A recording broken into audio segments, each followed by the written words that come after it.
ఈరోజు దేవుని వాగ్దానము కీర్తనలు 32వ కీర్తన 2వ వచనం. ఆత్మలో కపటము లేనివాడు ధన్యుడు, ఆత్మలో కపటము లేనివాడు ధన్యుడు. యెహోవా చేత నిర్దోషి అని ఎంచబడినవాడు, ఆత్మలో కపటము లేనివాడు ధన్యుడు అని దేవుని వాక్యంలో మనం చదువుతున్నాం. రాజైన దావీదు రాసిన కీర్తన ఇది. పరిశుద్ధ గ్రంథంలో ఆత్మలో కపటము లేనివాడు ఎవరైనా ఉన్నారా అని మనం చదివితే ప్రభువైన యేసుక్రీస్తు ఒక్కరే అని మనకు కనిపిస్తుంది. యెషయా గ్రంథం 53వ అధ్యాయం 9వ వచనంలో అతని నోట ఏ కపటమును లేదు అని రాయబడింది. పేతురు రాసిన మొదటి పత్రిక 2వ అధ్యాయం 22వ వచనంలో ఆయన పాపము చేయలేదు, ఆయన నోటను ఏ కపటమును కనబడలేదు అని యేసుక్రీస్తు ప్రభు కొరకు ప్రవచనాత్మకంగా యెషయా గ్రంథంలో చెప్పబడిన ప్రవచనం పేతురు ఎత్తి ఆయన రాస్తూ ఆయన తెలియజేస్తూ ఉన్నాడు.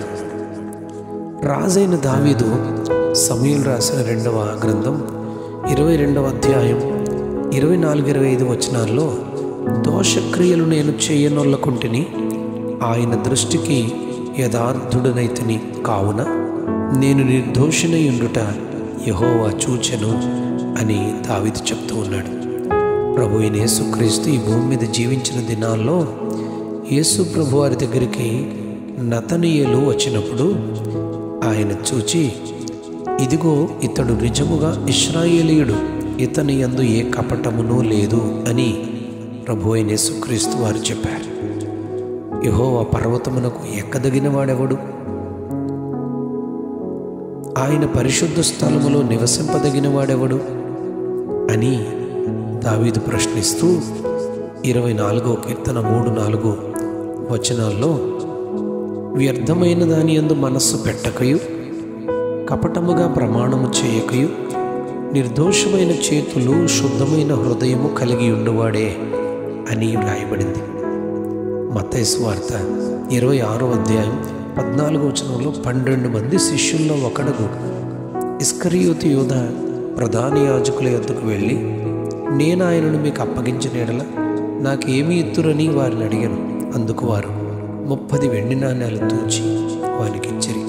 అప్పటి నుండి ఆయనను అప్పగించుటకు తగిన సమయము అతడు కనిపెడుతూ ఉన్నాడు.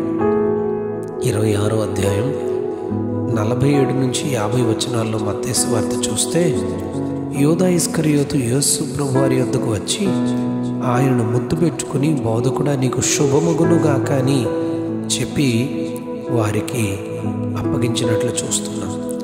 వారు దగ్గరకు వచ్చి ఆయన మీద పడి ఆయనను పట్టుకొనిరి అని వాక్యం చెప్తా ఉంది. బైబిల్ గ్రంథంలో కపటము కలిగి ప్రవర్తించిన వారు, కపటముతో జీవించిన వారి సాక్ష్యాలు మంచివిగా మనం వారి భవిష్యత్తులో చూడలేం. లూకా సువార్త 19వ అధ్యాయంలో జక్కయ్యను గురించి మనం చదువుతాం కదా. ప్రజలు అతని గురించి ఏమని చెప్పారంటే, ఇతడు పాపి అయినవాడు, పాపి అయిన మనుష్యుడని చెప్పుకున్నారు. కానీ యేసుక్రీస్తును తన ఇంటిలోనికి చేర్చుకొని ఆయనను ఆహ్వానించిన తరువాత అతడు ఆస్తిలో సగం బీదలకు ఇస్తానని, అన్యాయముగా తీసుకున్న వారికి 4 అంతలు చెల్లిస్తానని చెప్పినప్పుడు ఆత్మలో కపటము లేకుండా జక్కయ్య ప్రభు దగ్గర ఒప్పుకున్నందుకు ధన్యుడుగా చేయబడ్డాడు. 19వ అధ్యాయం లూకా సువార్త 10వ వచనంలో ఇతడును అబ్రహాము కుమారుడే అని ప్రభు అతని గురించి సాక్ష్యం చెప్తా ఉన్నారు. ఆదికాండం 39లో యోసేపు కపటము లేనివానిగా తన జీవితాన్ని కాపాడుకున్నాడు. కనుకనే ఐగుప్తు దేశంలో రాజుగా, ఫరోకు ప్రభువుగా ఆహారాన్ని దేశానికి అంతటికీ అందించిన గొప్ప వ్యక్తిగా దేవుడు ధన్యకరమైన స్థితిని యోసేపుకు అనుగ్రహించారు. ఆత్మలో కపటము లేనివారిగా, అతిక్రమములను పరిహారము నొందిన వానిగా మనము జీవించి దేవుని సన్నిధిలో ధన్యులముగా చేయబడుదుము గాక. Amen, amen.